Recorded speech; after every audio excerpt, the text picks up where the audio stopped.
comentar a toda la audiencia es que el precio de Bitcoin y el precio de las criptomonedas se basan, o sea, Mm. funcionan en base a tres factores, ¿no? Es decir, cuando veamos caídas de los precios o subidas de los precios, tenemos que tener en cuenta a tres agentes diferentes. Primero tenemos que tener en cuenta el dólar. Es decir, el dólar, si tiene una demanda grande, pues va seguramente a devaluar a Bitcoin, ¿vale? Porque al final, pues oye, por mucho que haya cierta acumulación del precio de Bitcoin, la realidad es que el dólar se está apreciando más porque tiene más demanda. Entonces, hemos tenido un mes de marzo, por ejemplo, en el que el dólar se ha estado demandando mucho más que el precio que el propio Bitcoin, a pesar de los esfuerzos de los ETFs, y que además quiero mostrarte a nivel on-chain que los ETFs no son los únicos que están demandando, porque a nivel on-chain el nivel de demanda de bitcoins está entre 80 y 100 bitcoins por cada bitcoin que se manda para la venta, es decir, que hay entre 80 y 100 bitcoins entrando en billeteras frías para almacenarse, en comparación con cada bitcoin que sale al exchange para venderse. Y esto ha ido ocurriendo, es decir, este nivel de acumulación ha estado en máximos incluso en los días en los que los ETFs estaban en negativo, es decir, en los que Grayscale estaba liquidando más bitcoins de los que estaban realmente pudiendo comprar BlackRock y todo el resto de ETFs, ¿no? Por lo que hay muchos más agentes, hay un ecosistema mucho más grande dentro de lo que es el ecosistema de Bitcoin, que, bueno, os lo estoy enseñando aquí en la métrica, que Sí. realmente están demandando, es decir, están demandando bitcoins y, por tanto, si nos vamos al precio como tal, realmente está en un entorno lateral. Es decir, nosotros, si sabemos interpretar bien los precios, el precio de un activo cualquiera, si realmente ese activo estuviera en una situación donde se pierde la convicción, donde como los ETFs ya no están demandando tanto porque están un poquito flojos, porque parece que Bitcoin ya ha perdido tracción, que puede ser, ojo, yo no soy ningún gurú, es decir, yo yo solo cojo la información que me da el mercado y yo con esa información digo, oye, mirad, es que ahora mismo, por lo menos con la información que tengo, esto no es verdad, es decir, Bitcoin no está flojito, es decir, Bitcoin se ha estado demandando, hay un nivel de acumulación grande. Lo que pasa es que hemos tenido un mes de marzo donde el dólar se ha apreciado más. ¿Y por qué el dólar se ha apreciado más? Primero, porque la Reserva Federal, sobre todo en el sumario de proyecciones económicas, parece que ya hay una dualidad entre los miembros de la Fed entre si bajar tres veces los tipos de interés o bajar los dos. Y esto ya está empezando a llevar sobre todo al mercado de futuros, que es el segundo agente que afecta al precio de Bitcoin, está llevando al mercado de futuros a tener muchísima incertidumbre y muchísimas dudas sobre realmente qué hacer con el dólar, porque, ostras, si es muy probable que la Fed ahora parece que cambien de opinión y ahora solo lo bajen dos veces los tipos, a pesar de que nos han estado diciendo durante meses de que los van a bajar y probablemente los van a bajar en tres recortes, y de hecho en el sumario de diciembre decían que lo iban a bajar en tres recortes, pues oye, voy a empezar a recoger, voy a empezar a demandar dólar de nuevo y se lo voy a empezar a prestar al gobierno de Estados Unidos, porque si los tipos de interés se van a mantener más tiempo elevados, el arbitraje que yo voy a poder sacarle a los tipos de interés con otros bancos centrales va a seguir siendo alto y probablemente perdure en el tiempo. Por tanto, la inversión de la curva, esa rentabilidad que están teniendo los bonos a 2 años, está siendo o está continuando, permanece superior a la rentabilidad que está dando el bono a 10 años en Estados Unidos. Entonces, ¿qué pasa? Que si yo me voy a ver el precio de Bitcoin, lo que veo es que a pesar de esta fortaleza del dólar, esta demanda de dólar, que el dólar, el índice de dólar se ha llegado a apreciar hasta cerca de un 2% en el mes, que esto es una barbaridad. Es decir, quienes estén involucrados en el mundo del mercado de divisas, como estoy yo involucrado, sabrán que la volatilidad implícita de una divisa como el dólar es del 8% en un año. Y estamos hablando de que se ha movido un 2% en un mes, ¿vale? Por lo que la volatilidad implícita es la volatilidad esperada, ¿no? Por lo que, si nos vamos realmente a ver el precio de Bitcoin ha aguantado como un campeón y de hecho está marcando una estructura que es una estructura que, si ya nos ponemos un poco técnicos, es una estructura de continuación de tendencia. Es decir, es una cuña que generalmente se marca en tendencias alcistas, que generalmente deriva de cierta incertidumbre y el mercado lo que está esperando es que haya cierta decisión en la compra de nuevo. Pero esa decisión en la compra puede derivar en debilidad del dólar, ¿vale? Es decir, que podría ser que el precio de Bitcoin no es que se demande como tal, sino que el dólar continúe otra vez su tendencia a la baja. Y esto derive, y esto pueda ir derivado de que la economía americana sigue estando muy fuerte, de que los PMI salieron muy bien ayer y antes de ayer, y es decir, esas expectativas, esa confianza por parte de los gestores de compras, y probablemente pues lleve a que el usuario medio decida no estar en dólar y no invertir en renta fija, porque al final es que tiene los días contados, ¿no? Entonces, ¿qué pasa? Que Bitcoin lo ha hecho muy bien. Segundo, hay un segundo contra el dólar, ¿no? Me refiero, ¿no? En relación a esa enorme demanda que ha tenido el dólar, a pesar, lo ha hecho muy bien, ¿vale? Es decir, se ha mantenido en un rango por encima de los máximos históricos del 2021. Luego, hay que destacar el mercado de futuros, ¿vale? El mercado de futuros, que es los segundos agentes, el segundo agente que más impacta en el precio, ¿vale? De Bitcoin, se han desapalancado y se han vuelto a desapalancar otra vez en unos 4.000 millones de nuevo, ¿vale?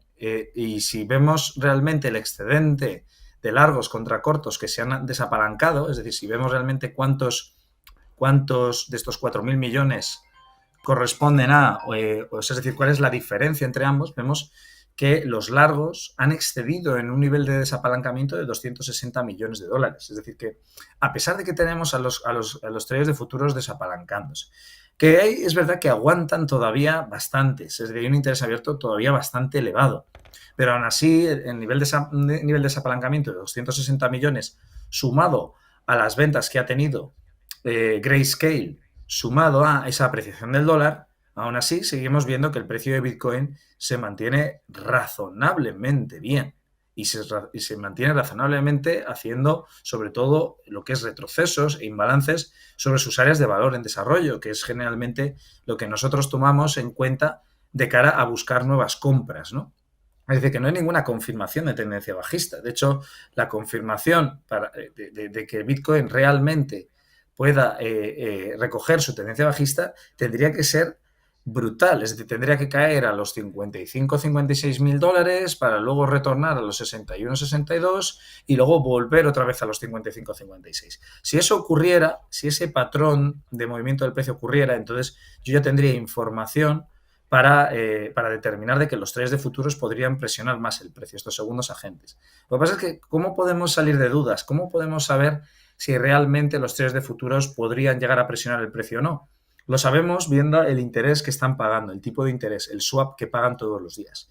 Y ahora mismo el swap que pagan es muy bajo. Están pagando aproximadamente un 7% al año. Un 7% teniendo en cuenta que la volatilidad esperada de Bitcoin es del 120%, pues imaginad, un 7% es muy poco, por lo que el mercado de futuros ahora mismo no está en un momento de estrés, donde sí que lo ha estado, por ejemplo, en esas anteriores subidas, donde sí que se ha puesto el tipo de interés muy alto, se ha puesto interés entre el 70 o el 80%. Así que los traders de futuros ahora mismo, afortunadamente, salvo que entren muy en pérdidas o se pongan muy nerviosos o quieran realmente liquidar porque no quieren seguir esperando, cosa que me parece raro porque tenemos un halving en 27 días, además tenemos una expectativa a través del modelo Stock to Flow de que el precio de Bitcoin realmente cotice entre los 120.000 y 145.000. Entonces, toda esta información no solo la tengo yo, la tiene, o sea, vamos a darnos cuenta de que los traders de futuros son probablemente los especuladores o inversores más sofisticados que existen, porque operar en futuros y mantener tus posiciones de futuros abiertas significa que tienes que tener mucho conocimiento de cómo funcionan las cosas. Por lo que el interés abierto que podamos ver aquí, en realidad, es un interés abierto que probablemente se mantenga elevado porque esperen que realmente el precio de Bitcoin pueda llegar a cotas mucho más elevadas y multiplicar por 2. Eso sería ya el segundo agente, ¿no? El tercer agente son los largoplacistas, ¿vale? Entonces, dentro de los largoplacistas, primero me gustaría destacar lo que son a los ETFs, ¿vale? Que los mismos ETFs están teniendo una demanda bastante pobre. Es decir, están cubriendo todo lo que es la emisión de nuevos bitcoins. Ahora mismo, pues la demanda diaria está rondando en una media de entre 400 y 100 millones diarios, ¿vale? Es decir, que, bueno, está bastante bien, pero no son los niveles que hemos llegado a vivir anteriormente durante todo el mes de febrero, donde estábamos en los 600 millones diarios, 400 y pico millones. Entonces, esta demanda de los ETFs da cierta confianza. ¿Y da cierta confianza a quién? Primero lo que hemos hablado nosotros, Pedro, que es que el hecho de que el ETF, por ejemplo, de BlackRock llegue a los 17.000 millones, que ya lo ha alcanzado, incluso lo superó, ya empieza a captar la atención de ciertos fondos de pensiones, aseguradoras, y entre ellas está el fondo de pensiones de Japón, ¿vale? Del gobierno de Japón. Si os saco un ranking, os enseño el ranking, ¿vale? En el ranking veréis que el fondo de pensiones del gobierno de Japón es el fondo de pensiones o la gestora más grande del mundo. Es decir, BlackRock está en la posición número 30. Es decir, si estábamos nosotros motivados y estábamos animados de que, ostras, BlackRock va a entrar y entonces esto se va al infinito, BlackRock está en la posición número 30. Y sin embargo, el fondo de pensiones del gobierno de Japón dice, oye, probablemente invertamos en Bitcoin y en oro, porque son dos activos que nos parecen interesantes, y vemos que el Banco Central de Japón liberaliza y deja de controlar el rendimiento de la curva de tipos, es decir, que está abierto a que el gobierno de Japón empiece a recibir deuda del exterior, no es que el mismo Banco Central de Japón lo compre, estamos hablando de que hay un cambio de mentalidad en los japoneses y que están empezando a querer hacer lo que hace el resto, lo que hacen los en Occidente, que es empezar a posicionarse en activos de riesgo y dejar la renta fija un poco de lado, que tiene una sobreexposición enorme.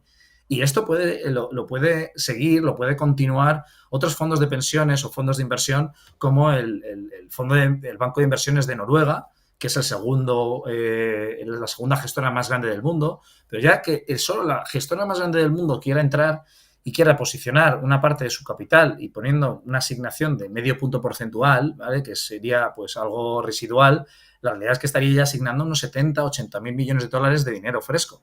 Y si hemos visto que realmente, por ejemplo, en el caso de Bitcoin, BlackRock solo ha asignado 14.300 millones, o en que entre todos los ETFs han asignado 12.196 millones y el precio de Bitcoin ha llegado hasta donde ha llegado, todo considerando que hay muchos más agentes comprando, por supuesto, estamos hablando de que todavía la demanda de Bitcoin está lejos de acabarse, está muy lejos. Por lo que estos son agentes que son largoplacistas. Y aunque entren como especuladores, realmente su intención es la de conseguir, o sea, la de acumular, la de aguantar sus posiciones en el largo plazo.